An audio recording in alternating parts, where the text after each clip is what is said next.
तो मेरे प्यारे भाइयों और उनकी बहनों, आज हम बात करने वाले हैं लुक किस्म के चैप्टर नंबर 255 के बारे में। और जैसा कि पिछली वीडियो में हमने देखा था, जो हमारा मोटा वाला डैनियल होता है अपने सारे दोस्तों के साथ ट्रेन में बैठ के अभी जा रहा होता है, और ये सारे के सारे जा रहे होते हैं एक बहुत ही मस्त ट्रिप में, जहाँ पे हमारे जे भाई साहब पहले से ही इन सब का इंतजार कर रहे होते हैं। लेकिन हब्सी दरिंदे तो दुनिया में हर जगह होते हैं, और इन्हीं दरिंदों को देखते हैं अभी हम ट्रेन के अंदर। ये लोग हानी और मीरा को देख के आपस में बात कर रहे होते हैं। ओए जरा उनकी थाइस देख, वो कितनी मस्त है। हा हा हा हा। और उनका चेहरा वो भी बहुत ज्यादा प्यारा है। इसके बाद दूसरा वाला कहता है, अबे साले थोड़ा आराम से बोल, नहीं तो वो सुन लेगी। दूसरा बंदा कहता है, तो क्या हुआ अगर वो सुन लेगी तो? मुझे लगता है जैसे हम उन्हें देख रहे हैं उन्हें भी ये काफी अच्छा लग रहा है। और जरा देखो, उनकी दोस्त भी काफी ज्यादा कमाल की है। वो दोनों भी काफी हॉट हैं, और उन्होंने जिस तरह के कपड़े पहने हैं मुझे लगता है उन्होंने ये कपड़े हमें ही दिखाने के लिए पहने हैं। अगला बंदा कहता है, अबे सुन, वो जो 2 चुटिया वाली है वो मेरी है, उसको छुइयो मत तू। आखिर ये शियोल की लड़कियां कहाँ जा रही होंगी? और यार ये जितने भी बदमाश होते हैं ये सारे चियोंगलैंग इलाके के होते हैं। ये बंदे आपस में कहते हैं, मुझे लगता है ये हमारे पड़ोस के ही इलाके में जा रहे हैं। हे भाई लोग, ये लोग चियोंगलैंग जा रहे हैं और इन्होंने अब तक हमें हाय भी नहीं करा।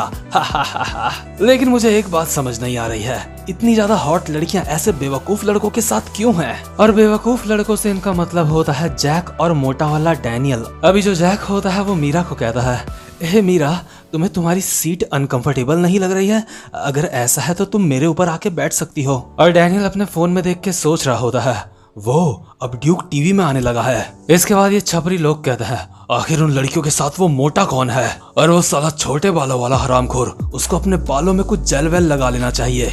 इसके बाद अगला बंदा कहता है, मुझे इनको देख के बहुत गुस्सा आ रहा है। हम 4 बंदे अपने होम टाउन जा रहे हैं और ये साले लड़कियों के साथ जा रहे हैं। मेरा मन कर रहा है इन दोनों लूजर्स के फेस में मुक्के बजा दूं मैं। इसके बाद हानिल मीरा की स्कर्ट पकड़ के कहती है, हे जैक, मीरा ने नई स्कर्ट ली है, क्या ये तुम्हें क्यूट नहीं लगी? मीरा कहती है, हे हानिल बस भी करो। और यार जैक को तो मीरा इतनी ज्यादा क्यूट लग रही होती है कि उसकी नाक से ही खून निकल गया होता है अभी। हानिल कहती है, जैक, मीरा ने बहुत अच्छे से तैयारी करी है यहाँ पे आने की, लेकिन मैं जानती हूँ तुम यहाँ पे भी फाइट करोगे, है ना? तुम्हें कोई फाइट करके इस ट्रिप को खराब नहीं करना चाहिए। जैक कहता है, अरे तुम क्या बोल रही हो? मैं ऐसा नहीं करूंगा। मीरा, मेरे ऊपर विश्वास करो। और डैनियल एक स्माइल के साथ अपने मन में सोच रहा होता है, एक नॉर्मल हाई स्कूल की जिंदगी ऐसी ही होती है। तो अभी जो जैक होता है अपनी जगह में उठ के जोश में बोलता है, मीरा, अगर मैंने इस ट्रिप में फाइट करी और इस ट्रिप को बर्बाद कर दिया तो मैं अपने सारे के सारे बाल उड़ा दूंगा, मैं गंजा हो जाऊंगा। डैनियल अपने मन में कहता है, तो जैक ने भी प्रॉमिस कर दिया कि वो फाइट नहीं करेगा। अब हम यहाँ पे बहुत ज्यादा मजे करेंगे और खुशी खुशी यहाँ से बहुत सारी अच्छी मेमोरीज लेके घर चले जाएंगे। और अभी जो जॉय होती है वो हमारी क्रिस्टल को कहती है, मतलब हमारी नहीं, मेरी क्रिस्टल। वो क्रिस्टल, मुझे तुम्हारा ये टॉप बहुत ज्यादा अच्छा लगा। जिस तरह से तुम्हारे कंधे बाहर दिख रहे हैं ये काफी कमाल का है। क्रिस्टल कहती है, कम ऑन, तुम मुझसे भी ज्यादा अच्छी लग रही हो। जॉय कहती है, क्या सच में? क्रिस्टल कहती है, हाँ बिल्कुल। लेकिन तभी जो मीरा होती है उसको हल्की सी छींक आ जाती है। जैक कहता है, एक सेकंड मीरा, क्या अभी अभी तुम्हें छींक आई है? मीरा, मैं तुम्हारे लिए इस एयर कंडीशनर को तोड़ दूंगा। और डैनियल अपने मन में सोच रहा होता है, मुझे सच में काफी ज्यादा अच्छा लग रहा है। इसी को तो असली जवानी कहते हैं। ना कोई लड़ाई, ना कोई झगड़ा, बस मजे ही मजे। लेकिन डैनियल को ये नहीं पता होता, ये जो 3 हरामखोर ट्रेन में बैठे हुए हैं ये इनको बहुत ही ज्यादा घूर घूर के देख रहे हैं। इसके बाद हम देखते हैं ट्रेन के दूसरे डब्बे का सीन, जहाँ पे हमारा जेस बैठा होता है और अभी एक बुक पढ़ रहा होता है। जेस अपने मन में कहता है, मैं जेस पार्क, जिसने बर्नकल से शादी कर ली है। दरअसल मैं भी इसी ट्रेन में बैठा हूँ, लेकिन मैं डैनियल लोगों को हाई करने क्यों नहीं जा रहा हूँ? इसका जवाब है, क्योंकि ये बहुत ज्यादा बचकाना है। एक ट्रिप को लेके मैं इतना ज्यादा एक्साइटेड नहीं हो सकता, क्योंकि मैं अब एक बच्चा नहीं रहा। और वैसे भी मैं अभी एक बिजनेस ट्रिप में हूँ। मैं यहाँ पे ऑली वैंग की हॉस्टल ब्रांच के बारे में जानने के लिए आया हूँ। उम्मीद करता हूँ कि डैनियल भी अब पहले की तरह बच्चा नहीं रहा होगा, है ना वास्को? वास्को कहता है, हाँ तुमने सही कहा, ये सारे के सारे बहुत बड़े बेवकूफ हैं। आखिर ऐसे समय में ट्रिप में कौन जाता है? जेस कहता है, हाँ बहुत बड़े बेवकूफ, क्योंकि इस तरह के बेवकूफ ही इस तरह की सीट ले सकते हैं जैसी तुमने ली है। और अभी हम देखते हैं वास्को और जे सिंगल सिंगल सीट में बैठे होते हैं, और यहाँ तक कि इनके बीच में एक बंदा भी बैठा होता है जो इनसे बिल्कुल अनजान होता है। वास्को रोते रोते कहता है, सॉरी जेस, मुझे माफ कर दो, मैंने पहले से सीट बुक करके नहीं रखी थी। वैसे जेस, क्या तुम कुछ सॉसेस बार खाने के लिए तैयार हो? एक ट्रिप में सबसे ज्यादा मजेदार सॉसेस बार ही होता है। मैं सच में काफी ज्यादा एक्साइटेड हूँ। और यार, जो जेस होता है, वास्को का बचपना देख के उसकी आंखों से आंसू आ रहे होते हैं।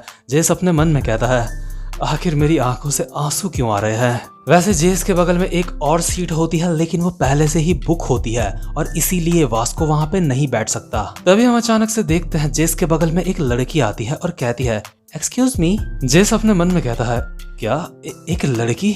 वैसे एक जो प्यार की कहानी होती है वो इसी तरह से शुरू होती है। ये लड़की कहती है, दरअसल ये मेरी सीट है। जेस कहता है, ओह सॉरी, मुझे लगा ये खाली है। जेस अपने मन में कहता है, बाय द वे, मैं एक ऐसा बंदा हूँ जिसने बर्न नकल से पहले ही शादी कर ली है। मुझे लड़कियों के साथ रोमांस करने में बिल्कुल भी इंटरेस्ट नहीं है। इसके बाद जो लड़की होती है जेस की तरफ एक बहुत ही ज्यादा क्यूट स्माइल के साथ देखती है और जेस अपने मन में सोचता है, ओह शिट, ये बहुत ज्यादा क्यूट है। ये तो अभी बस मुझे अपने जाल में फंसाने ही वाली थी। नहीं, ये मेरे टाइप की नहीं है। मुझे रोमांस की बिल्कुल भी परवाह नहीं करनी चाहिए क्योंकि मेरी शादी बर्न नकल से पहले ही हो चुकी है। इसके बाद ये लड़की जेस को एक लॉलीपॉप देते हुए कहती है, तुम्हारा बहुत बहुत शुक्रिया, ये लॉलीपॉप तुम ले लो। और यार, कहीं ना कहीं जेस इस लड़की की स्माइल देख के पिघल गया होता है। जेस इसके हाथ से लॉलीपॉप उठाता है और कहता है, ये सिर्फ एक रोमांस नहीं है, मुझे लगता है ये हमारी किस्मत में लिखा था। ये लड़की कहती है कि क्या? जेस अपने मन में कहता है, सॉरी वास्को, सॉरी बर्न नकल, मैं तुम्हें तलाक दे रहा हूँ। तो खैर, इसके बाद हम देखते हैं यहाँ पे जो 3 छपरी बैठे हुए होते हैं उनमें से एक जानबूझ के आके जैक से टकराता है। ये बंदा जैक को कहता है, सॉरी, मुझे माफ करना। जैक कहता है, अरे कोई नहीं, इतना तो चलता है। लेकिन ये जो हरामखोर होता है अब जैक के मुंह के ऊपर जानबूझ के एक कोल्ड ड्रिंक गिराने लगता है। ये कोल्ड ड्रिंक गिराते गिराते कहता है, माफ करना, ये मेरी गलती है। जैक अपने मन में कहता है, क्या ये एक कोक है? ये साला हरामखोर। जैक इस बंदे का कॉलर पकड़ता है और गुस्से में कहता है, ओबे साले हरामखोर, क्या तू मुझसे फाइट करना चाहता है? मेरे ऊपर जानबूझ के कोक गिरा रहा है और बोल रहा है कि तेरी गलती है, गलती हो गई तुझसे। और जिस बंदे का जैक ने अभी कॉलर पकड़ा होता है अपने मन में वो सोच रहा होता है, आखिर ये सब क्या है? मुझे तो लगा था ये एक लूजर होगा, लेकिन ऐसा कैसे हो सकता है?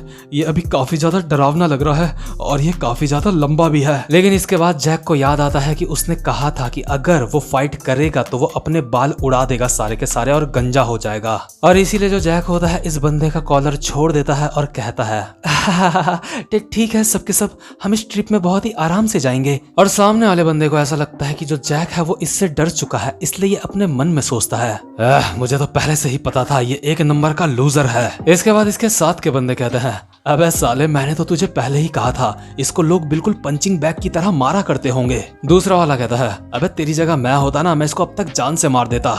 इसके बाद पहला वाला बंदा हानि लोगों को देख के कहता है, खैर मुझे लगता है हमारा मिलना किस्मत में लिखा हुआ था। ये बंदा हानिल के पास आता है और कहता है, हे चलो साथ में बैठते हैं। वैसे जाने मन, तुम कितनी साल की हो? तुम सच में काफी ज्यादा सुंदर हो। लेकिन तभी जो डैनियल होता है इनमें से एक बंदे को कहता है, एक्चुअली वो लड़कियां हमारे साथ हैं और हम सब साथ में ट्रिप में आए हैं। लेकिन ये बंदा गुस्से में डैनियल को कहता है, अबे साले सुअर, तू जाके अपना खाना खा। जब दो इंसान बीच में बात कर रहे होते हैं तो बीच में सुअर को अपनी टांग नहीं अड़ानी चाहिए। डैनियल कहता है, क्या तूने मुझे क्या कहा? ये बंदे कहते हैं, क्या हमने क्या कहा? डैनियल अपने मन में कहता है, अगर ऐसा ही रहा तो इनसे हमारी फाइट हो जाएगी।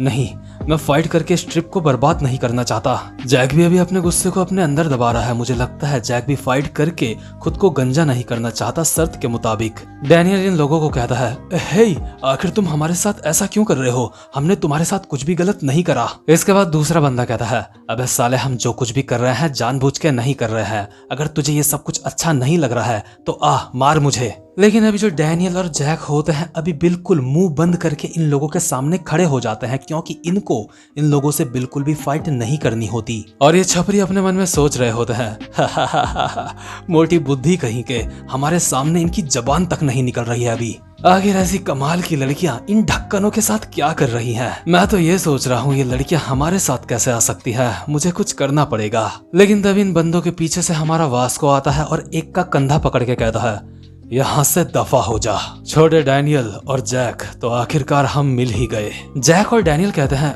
वास्को आखिर तुम इस ट्रेन में क्या कर रहे हो? और जिसका वास्को ने भी कंधा पकड़ा हुआ होता है वो अपने मन में सोच रहा होता है, आखिर ये गैंगस्टर कौन है? क्या ये गैंगस्टर इन लूजर्स के साथ है? इस बंदे के हाथ के टैटू देख के और इसकी ताकत को देख के मुझे यही लगता है यही इनका बॉस है। और यार वास्को ने इस बंदे का सिर्फ कंधा पकड़ के ही इसकी हालत अभी पतली कर दी होती है। ये बंदा दर्द में अपने मन में कहता है, मैं जानता हूँ ये सारी की सारी लड़कियां बहुत ज्यादा सुंदर है। अच्छा तो ये सारी की सारी लड़कियां इस गैंगस्टर की है। जॉय कहती है, अब सही है वास्को, तुम्हें देख के अच्छा लगा। मीरा कहती है, वास्को सच में आज तुमने हमारा दिन खराब होने से बचा लिया। हाँ नील कहती है, बहुत अच्छे वास्को। क्रिस्टल कहती है, सच में तुम्हारी एंट्री कमाल की थी। और यार अभी जो वास्को होता है इन छपरी बंदों को यहाँ से डरा के भगा देता है। और जब ये बंदे यहाँ से जा रहे होते हैं तो ये अपने मन में डर के मारे सोच रहे होते हैं, ये बंदा सच में काफी ज्यादा डरावना है। चलो अभी यहाँ से चलते हैं। ये इंसान सच में कोई ऐसा गैंगस्टर लग रहा है जो हर वक्त क्राइम करता रहता है। ये लोग जाते जाते कहते हैं, अरे हमें नहीं पता था ये लोग तुम्हारे साथ हैं, तुमने हमें पहले क्यों नहीं बताया? तो खैर इसके बाद वास्को कहता है, छोटे डैनियल क्या तुम ट्रिप में जा रहे हो? डैनियल कहता है, हाँ वास्को क्या तुम भी ट्रिप में जा रहे हो? वास्को कहता है, हाँ मैं भी वहीं जा रहा हूँ, क्योंकि यार जे इन सब का दोस्त होता है और इसलिए मुझे लगता है जे ने इन लोगों को भी यहाँ पे बुला रखा है। लेकिन तभी हम अचानक से देखते हैं जो वास्को होता है उसकी आंखों से आंसू आने लगते हैं, क्योंकि जो डैनियल और जैक होते हैं वो अभी 4 लड़कियों के साथ होते हैं और वास्को बेचारा अकेला बैठा था। हानिल कहती है, हे कि क्या ये हमारे लिए रो रहा है? जॉय कहती है, हाँ ये सच में काफी ज्यादा अजीब है। क्रिस्टल कहती है, वास्को क्या तुम ठीक हो? तो इसके बाद हम देखते हैं उन बंदों को जिनको वास्को ने यहाँ से भगाया था। ये बंदे अभी अपने बॉस के सामने घुटने टेक के बोल रहे होते हैं, बॉस हमें माफ कर दो, हमने चेक करा था जो बंदे उनके साथ थे वो बिल्कुल भी किसी काम के नहीं थे, लेकिन अचानक से वहाँ पे एक गैंगस्टर आ गया।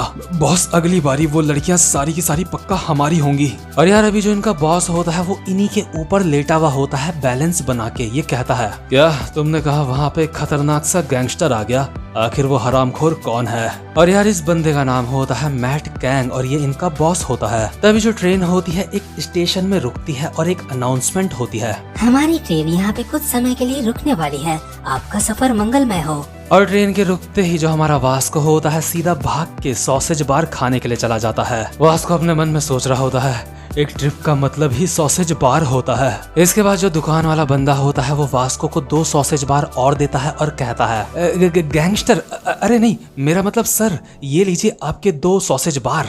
वास्को कहता है, क्या तुम केचप और मस्टर्ड ऑयल से इन सॉसेज बार में मेरे लिए कुछ लिख सकते हो? प्लीज लिख दो, मेरे जेस के लिए कभी ना खत्म होने वाले प्यार के खातिर। दुकान वाला अपने मन में सोच रहा होता है, क्या ये थोड़ा पागल वागल है क्या? वास्को अपने मन में सोच रहा होता है, सॉरी जेस मुझे माफ करना, मैं तुम्हें तो भूल ही गया था और यहाँ पे अकेले खाने आ गया। इसके बाद हम देखते हैं जेस और उसके साथ की लड़की को। ये जो लड़की होती है वो कहती है, लगता है ट्रेन चलने वाली है। जेस कहता है, हाँ ऐसा ही लगता है मुझे भी। जेस अपने मन में कह रहा होता है, आखिरकार हम भी तो जवान लड़के हैं, हमें भी मजे करने चाहिए। ये लड़की कहती है, कितनी कमाल की बात है ना, हम दोनों के दोनों यहाँ पे श्योल से आए हैं और साथ ही साथ में हम दोनों एक ही जगह जा रहे हैं और हमारी सीट भी एक ही है। जेस कहता है, हाँ ऐसा होता है कभी कभी। और जेस अपने मन में सोच रहा होता है, मुझे इससे इतनी अच्छे से बात नहीं करनी चाहिए, मुझे इसको खुद से दूर कर देना चाहिए। ये लड़की कहती है, मैं 17 साल की हूँ और तुम? जेस कहता है, 18। ये लड़की कहती है, वो इसका मतलब तुम मेरे ओपा हो, अब से मैं तुम्हें ओपा बोलूंगी, ओके? जेस शर्मा के कहता है, क्या बस करो, मुझे काफी ज्यादा अनकंफर्टेबल फील हो रहा है। जेस अपने मन में कहता है, वैसे भी इस ट्रेन के बाद मैं इससे कहीं भी नहीं मिलने वाला, मैं गलत तो नहीं कह रहा ना, मुझे इसके बारे में कोई भी परवाह नहीं करनी चाहिए। लेकिन यार अंदर ही अंदर से जेस का मन तो कर ही रहा होता है इस लड़की से बात करने का। जेस कहता है, ठीक है, हैव अ नाइस ट्रिप। लेकिन तभी ये लड़की अचानक से जेस का हाथ पकड़ती है और जेस बहुत ही ज्यादा हैरान होके कहता है, आखिर तुम ये क्या कर रही हो? हम इतनी जल्दी शादी नहीं कर सकते। ये लड़की कहती है, अरे नहीं मैं ये नहीं बोल रही हूँ ओपा, क्या वो तुम्हारा दोस्त है जो ट्रेन के बाहर भाग रहा है? अरे यार अभी हम देखते हैं जो हमारा वास्को होता है वो सॉसेज लेके ट्रेन के पीछे भाग रहा होता है। जेस कहता है क्या ये ट्रेन में नहीं चढ़ा? आखिर इस बेवकूफ को भी सॉसेज बार क्यों खाने थे? और हमारा वास्को बेचारा इशारों में जेस को कुछ कहने की कोशिश कर रहा होता है। जेस कहता है अबे बेवकूफ मैं तुम्हें सुन नहीं सकता। और ये 2 सॉसेज बार की तरफ इशारा कर रहा है। ये 2 और सॉसेज बार ले आया खुद के लिए। इसने तो अपना मोबाइल भी ट्रेन में ही छोड़ दिया है। जेस कहता है ओए वास्को हम मिलेंगे कैसे अब? और तूने ये सॉसेज बार के ऊपर क्या लिखा रखा है? वास्को तुम वहाँ पे अकेले पहुँच सकते हो है ना? अब तुम छोटे बच्चे नहीं रहे तो तुम अब बड़े हो चुके हो है ना वास्को? तुम वहाँ पे अकेले आ सकते हो है ना? तो ठीक है वास्को अब हम हमारी मंजिल में मिलेंगे और हाँ मैं तुमसे बहुत प्यार करता हूँ। और यार जो हमारा वास्को होता है वो चिल्ला रहा होता है जेस जेस अबे ये मैटर नहीं करता कि मैं ट्रेन में नहीं चढ़ पाऊंगा। क्या तुझे मेरी आवाज सुनाई नहीं दे रही है? अबे जो लड़की तेरे बगल में बैठी है उसके हाथ में देख, उसके हाथ में हॉस्टल गैंग का साइन है। तो ये भोली सी दिखने वाली लड़की असल में हॉस्टल गैंग की एक मेंबर होती है। लेकिन ये वाला एपिसोड यहीं पे खत्म होता है। उम्मीद करता हूँ कि आपको ये एपिसोड भी अच्छा लगा हो। और यार वीडियो के लास्ट में कहना चाहूंगा आप सब के सब बहुत ज्यादा कमाल के हो। कमेंट सेक्शन में जो कमेंट्स मैं देखता हूँ उनमें से 70% से ज्यादा सारी की सारी कमेंट्स बहुत ज्यादा पॉजिटिव होती है और ये बात बताती है कि आपको मेरी वीडियोस अच्छी लगती हैं और आप एक ऐसे इंसान हो जो अपनी लाइफ में पॉजिटिवली किसी भी मुसीबत से निपटने का दम रखते हो। आई होप आप सबका दिन अच्छा हो। अब मैं मिलूंगा आपसे अपनी नेक्स्ट वीडियो में, तब तक के लिए गुड बाय।